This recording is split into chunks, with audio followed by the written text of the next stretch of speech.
ठाकरे गटाचे राजापूरचे माजी आमदार राजन साळवी भाजप किंवा शिंदे गटात जाणार अशी चर्चा आहे। मात्र मी निष्ठावंत कुठेही जाणार नसल्याचं स्पष्टीकरण साळवींनी गुरुवारी दिलं होतं। मात्र आज त्याच साळवींनी एक सूचक वक्तव्य केलंय। पाहूया या संदर्भातला आमचा हा स्पेशल रिपोर्ट। निष्ठावंत सैनिक ही माझी ओळख। आता तुमच्या सर्वांच्या माध्यमातून मला समजतंय मी भाजपच्या वाटेवरती आहोत, शिंदे गटाच्या वाटेवरती आहोत, तसं काही नाही। उपस्थितांमध्ये सर्वांनी भावना व्यक्त केल्या की राजन साळवी तुमच्यावरती अन्याय झालेला आहे, मी योग्य वेळी योग्य निर्णय घेईन अशा पद्धतीने भावना व्यक्त केल्या। भाजप आणि शिंदेंची शिवसेना ठाकरे गटाला जोरदार धक्का देण्याच्या तयारीत आहे। ठाकरे गटाचे माजी आमदार राजन साळवी भाजप किंवा शिंदे गटाच्या वाटेवर असल्याची चर्चा सुरू आहे। मात्र गुरुवारी राजन साळवी यांनी स्पष्टीकरण देत या सर्व अफवा असल्याचं म्हणत प्रवेशाच्या चर्चांना पूर्णविराम दिला। मात्र त्याच राजन साळवींनी आज केलेल्या एका वक्तव्यानंतर त्यांच्या भाजप प्रवेशाच्या चर्चांना पुन्हा उधाण आलंय। आता तुमच्या सर्वांच्या माध्यमातून मला समजतंय की मी नाराज आहे, मी भाजपच्या वाटेवरती आहोत, शिंदे गटाच्या वाटेवरती आहोत, तसं काही नाही। मी माझ्या मतदारसंघातल्या विविध रोजच्या कार्यपद्धतीवरती माझं मार्गक्रमण सुरू आहे आणि म्हणून अशा तऱ्हेच्या ह्या बातम्या निश्चितपणे अफवा आहेत असं माझं या ठिकाणी आपल्या माध्यमातून मला संपूर्ण आमच्या जनतेला आणि शिवसेनेला सांगायचं आहे। हा निष्ठावंत सैनिक बाळासाहेबांचाच राहणार याबद्दल कुठची माझ्या मनामध्ये शंका नाही। मी काल राजापूर या ठिकाणी संवाद साधला पदाधिकाऱ्यांशी।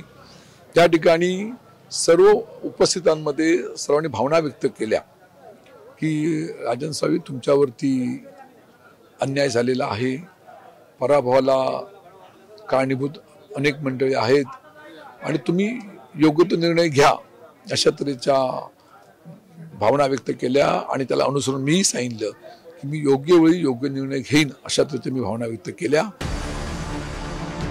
विधानसभा निवडणुकीत वरिष्ठांमुळे पराभव झाल्याचं मत राजन साळवी यांनी व्यक्त केलंय आणि त्यामुळेच राजन साळवी अस्वस्थ असल्याची चर्चा आहे। विधानसभा निवडणुकीत शिंदेंच्या शिवसेनेच्या किरण सामंत यांनी साळवींचा पराभव केला।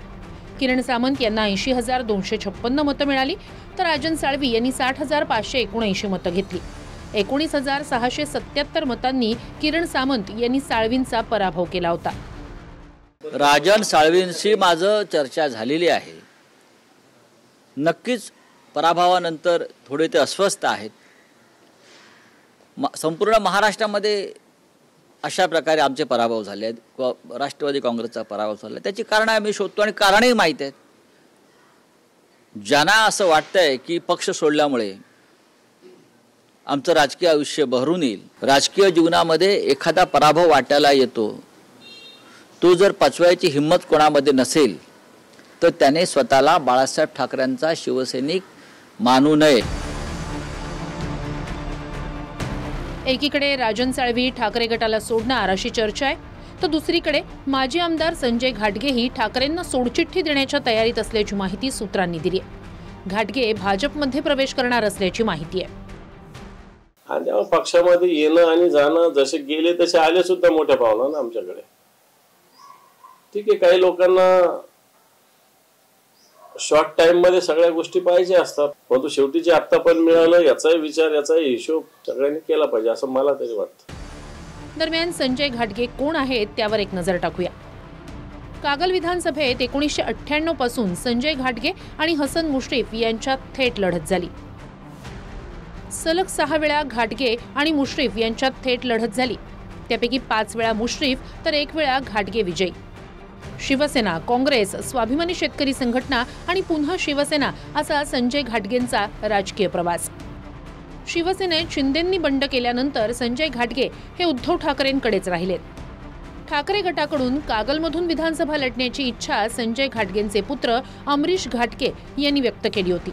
मात्र मवियात कागलची जागा शरद पवार गटाच्या वाटेला गेली। भाजपमधून पवार गटात आलेल्या समरजित घाटगे यांना तिथे तिकीट मिळालं। त्यानंतर संजय घाटगे यांनी उघड अजित पवार गटाचे नेते हसन मुश्रीफ यांना पाठिंबा दिला होता। मात्र आता तेच संजय घाटगे आणि त्यांचे पुत्र अमरीश घाटगे भाजपमध्ये जाणार असल्याची माहिती सूत्रांनी दिली आहे। संभाजीनगरमध्ये ठाकरे गटाचे माजी महापौर नंदकुमार घोडेले यांनी शिवसेनेत प्रवेश केलाय. एकनाथ शिंदेंच्या उपस्थितीत घोडेले आणि त्यांच्या पत्नी अनिता घोडेले यांनी शिवसेनेत प्रवेश केला. नागरिकांचाही रेटा होता की हिंदुत्ववादी भूमिका जी आहे ती आपण सोडायला नको पाहिजे होती आणि कुठंतरी काँग्रेस बरोबर या ठिकाणी युती झाल्यानंतर त्याचा फटका वाटतो बसला. जर आपल्याला नागरिकांची कामं करायची असतील तर सत्तेसोबत असलं पाहिजे, सत्ताधाऱ्यांसोबत असलं पाहिजे, या भूमिकेतनं आम्ही हा तो निर्णय घेतलेला आहे. आणि आता म्हणजे मग ते हेच आहे की स्वार्थासाठी ते आले आणि आता स्वार्थासाठी तिकडे गेले. म्हणजे मला सांगायचा मुद्दा असा आहे की आज तिकडे जाऊन काय मिळणार यांना. तिथले काही जे कार्यकर्ते जे त्या गटात शिंदे गटात गेले, सुरुवातीपासून गेले, तर ते काय चूप बसतील का? त्यांना स्थान देणार आहे का? ते अजिबात देणार नाही. ते भाजप आणि शिंदेंची शिवसेना ठाकरे गटाला कोकणात आणि कोल्हापुरात जोर का झटका देण्याची शक्यता आहे. राजन साळवी यांनी तसं सूचक वक्तव्यही केलंय. त्यामुळे आगामी दिवसात हे दोन्ही नेते ठाकरेंना सोडणार का हे पाहणं महत्त्वाचं असणार आहे. Bureau report TV9 Marathi.